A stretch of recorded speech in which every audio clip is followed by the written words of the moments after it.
जय श्री कृष्ण दोस्तों, बीएसरा फैमिली में आपका स्वागत है। दोस्तों, आज मैं आपको शनि प्रदोष व्रत की व्रत कथा और उसकी पूजन विधि और किस प्रकार प्रदोष व्रत का उद्यापन किया जाता है, उन सब की विधि बताऊंगी। उसे जानने से पहले जो पहली बार मेरी वीडियो को सुन रहे हैं, प्लीज़ मेरे चैनल को सब्सक्राइब करें और बगल में घंटी के बटन को भी दबाएं, जिससे मेरी आने वाली सभी वीडियो का नोटिफिकेशन सबसे पहले आप तक पहुँचे।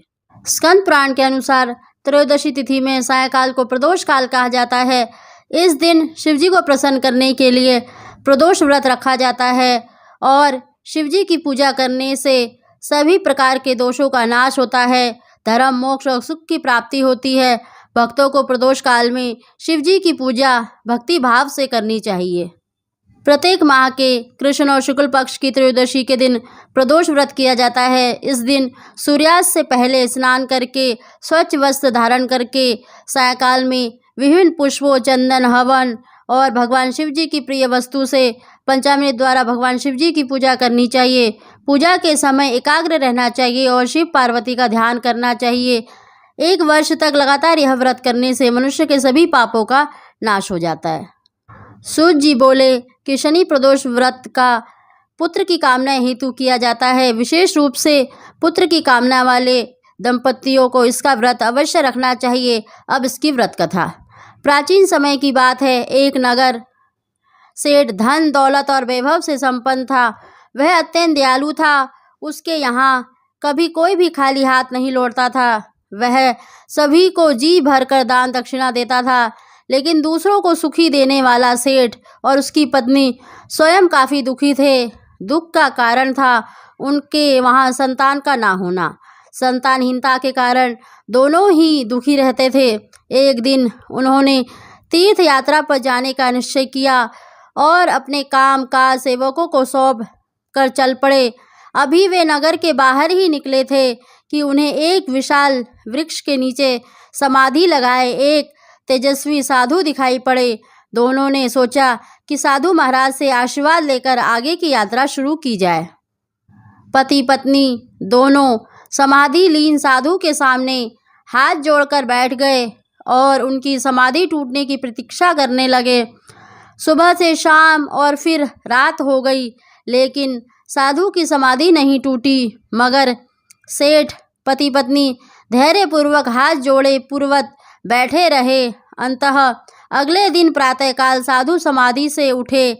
सेठ पति पत्नी को देखकर वह मंद मंद मुस्कुराए और आशीर्वाद स्वरूप हाथ उठाकर बोले, मैं तुम्हें अंतर्मन की कथा भाप गया हूँ। बस मैं तुम्हारे धैर्य और भक्ति भाव से अत्यंत प्रसन्न हूँ। साधु ने संतान प्राप्ति के लिए उन्हें शनि प्रदोष व्रत करने की विधि समझाई और शंकर भगवान की निम्न वंदना बताई। साधु ने कहा, हे रुद्र देव शिव नमस्कार, शिव शंकर जगगुरु नमस्कार, हे नीलकंठ सुर नमस्कार, शशि मौलिक चंद्र मुख नमस्कार, हे उमाकांत सुधि नमस्कार, हे उग्रत्व रूप मन नमस्कार, ईशान ईश प्रभु नमस्कार, हे ईश्वेश्वर प्रभु नमस्कार। इस प्रकार उन्होंने भगवान शंकर की वंदना बताई। तीर्थ यात्रा के बाद दोनों वापस घर लौटे और नियम पूर्वक शनि प्रदोष व्रत करने लगे। कालांतर में सेठ की पत्नी ने एक सुंदर पुत्र को जन्म दिया। शनि प्रदोष व्रत के प्रभाव से उनके यहाँ छाया अंधकार लुप्त हो गया। दोनों आनंद पूर्वक रहने लगे। बोलो गौरी शंकर भगवान की जय। भक्तजनों, इसके बाद भोले शंकर भगवान को जो आपने प्रसाद बनाया है उसका भोग लगाएं और ओम जय शिव ओमकारा की आरती कर लें। अब इसके बाद मैं आपको इसकी उद्यापन विधि बताती हूँ। प्रदोष व्रत की उद्यापन विधि यह सभी प्रदोष व्रत में की जाती है। इनकी पूजन विधि एक ही होती है और वार के अनुसार इनकी कथा अलग अलग होती है। त्रयोदशी यानी प्रदोष व्रत पूरे साल किया जाता है। 26 प्रदोष व्रत किए जाते हैं। उसके उपरांत इसका उद्यापन करना चाहिए। कार्य सिद्ध के उपरांत त्रयोदशी के दिन ही उद्यापन करें। एक दिन पूर्व गणेश पूजन करें। रात्रि में भजन कीर्तन द्वारा जागरण करें। प्रातःकाल स्नान करने के उपरांत रंगीन पद्य पुष्प अथवा वस्त्रों से मंडप को सजाएं। मंडप में शिव पार्वती की मूर्ति स्थापित करें। विधि पूर्वक पूजन करें। नहीं तो आप मंदिर में जाकर भी शिव पार्वती की मूर्ति की पूजा कर सकते हैं। और इस दिन हवन भी जरूर करें। हवन में खीर की आहुति दें, खीर का भोग लगाएं और ओम नमः शिवाय के मंत्र का 108 बार जाप करें। हवन के बाद आरती उतारें और शांति पाठ करें। तत्पश्चात 2 ब्राह्मणों को भोजन कराएं और यथाशक्ति दान करें। ब्राह्मणों का आशीर्वाद लें।